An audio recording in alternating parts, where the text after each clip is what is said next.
few months ago, me and LMBT created a team from scratch and I embarked on a new journey, becoming a leader.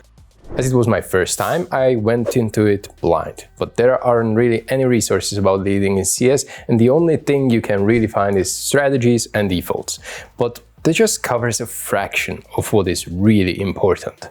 So what have I learned after these 3 months? In this video, I'm going to walk you through the toughest, rarely discussed obstacles I've faced so far as an IGL, but also some things that were significantly easier than I expected. But before we begin, let me tell you about today's sponsor, SkinsMonkey. SkinsMonkey is a reputable, fully automated website that provides an instant way to get new skins. Just look at how easy it is to trade your old skins for new ones in just a few minutes. You can have completely new skins. If you use the code STYKO, you can get up to $5 for free as a first trade bonus. The more you trade, the larger the bonus. And if you don't feel like trading, you can simply buy skins too. They also have 35% deposit bonus with code STYKO, along with a free section where you can complete simple tasks to get skins and join daily, weekly or monthly giveaways. Check out SkinsMonkey by clicking the link in the description of this video. And before we move on, thank you SkinsMonkey for making my content better.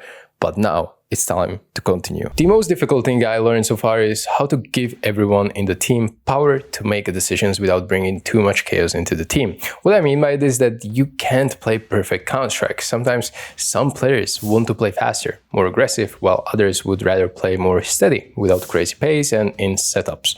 To bring everyone on the same page is difficult. Some players will feel hurt because their idea gets shut down, and if you keep doing it over and over again, they will eventually less likely bring new ideas in the future. That's just how the human brain works. So it's natural that me as an IGL need to listen to inputs of every single player, but filter those ideas which are going to improve our game from those who might bring unstable gameplay. It is hard to say no to an idea, especially for me, as I always try to find solution. This is how a team identity is formed, and it's crucial for a new team to always find its own way to play. Usually this is heavily connected to the strength of your players, so you can use them in best positions, doing plays they are most confident in. You have to look at it from POV of my teammates as well. We pick them up to this team based on their gameplay, how they behave on the server, and how they fulfill each role. We cannot just make them robots and tell them what to do and strip off this identity which initially made us sign them. We need to give them freedom, let them think for themselves, but too much of this freedom will cause in-game chaos. This is what I have seen many teams fail at. They pick a player based on statistics and put them in a completely new role or system, and then are surprised that these players are not performing as well as they should. I want to avoid this, and balancing on the thin line between structure and freedom is act I'm still yet to learn as a captain. But what I can really avoid is that I myself am playing a completely different role.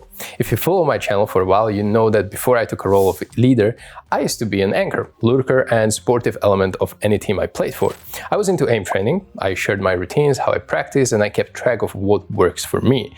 Now I have basically no time to do these things. To put it into perspective, I feel like time I spend working by analyzing, discussing with coach, talking to players and watching demos increased by 30%, while my actual playtime of CS decreased by 30%. I'm not complaining. I know if I push myself, I could probably make up for it and have a long deathmatch sessions or aim trainer routines. But I know my limits, and I know that it's a fast track to burnout as I've been there before. I was ready for sacrificing my individual performance for the sake of improving the strategic part of the team, but it still caught me off guard, and I had to readjust all the routines I used in past years. That is why I'm very happy to say I got extremely lucky in one thing. I finally have very outspoken people in my team. I don't have to beg others for saying their opinion, and it definitely happened to me in almost every team where some player was just too silent, rarely shared what he thought, and wasn't very active overall. Now I feel like everyone understands when to speak, when to absorb information, and I also host one-on-one sessions with my players to kind of get a vibe from them. Sometimes we talk about our progress, sometimes we talk about personal lives, whatever player needs that he's not comfortable sharing in front of the whole group just yet. It creates a nice bond where they can trust me outside the server, and I use that to make them trust me in game too.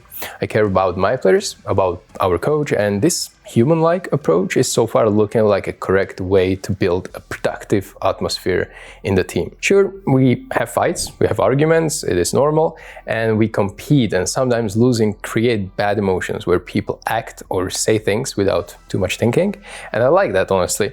If losing creates this negative emotion, it shows me that these players care and they're not okay with losing. Getting caught in the middle of arguments where players expect me to step in and make the final call is something I wasn't used to. But I've found out that personality-wise, I'm pretty good fit for it as I'm stable and rational.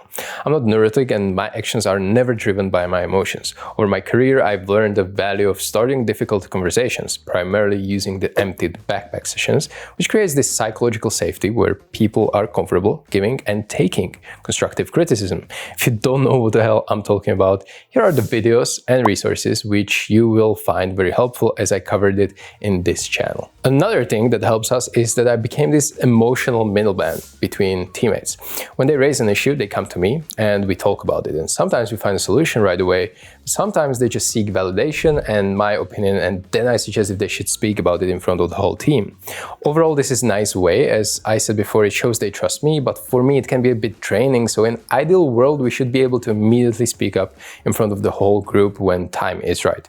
And I guess that is something I'll be focusing on in the future with my team. Having these talks frequently is also bad, in my opinion. So balancing these talks is something I think I'm pretty good at. For example, having these difficult talks once a month is just about right.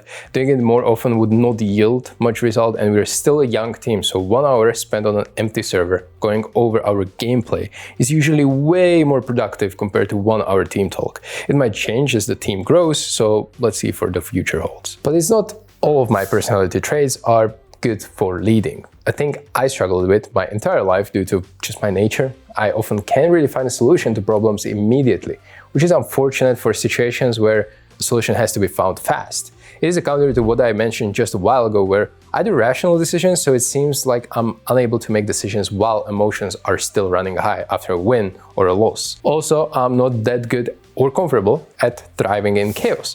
I really like to be ordered and prepared, but in a leadership role, unexpected situations are common and often require decisiveness. This is where I believe we found a balance with my coach LMBT, where he seems to be quicker when it is needed. Over time, I know I need to improve on this. So that's why I try to learn from the GOATs such as Kerrigan or Apeks. Some time ago, I analyzed a multiple 2-hour podcasts with them and summarized crucial leadership lessons for my viewers. So go check it out if you're interested in how leadership works in CS. You should be seeing it right now, and I hope this video has been helpful. I'll see you in the next one. Bye-bye. Huge shout out to my coffee members for your continual support so I can make more videos like this for you.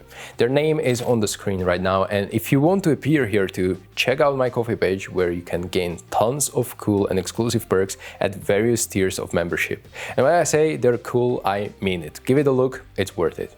Thank you for making my content better and possible.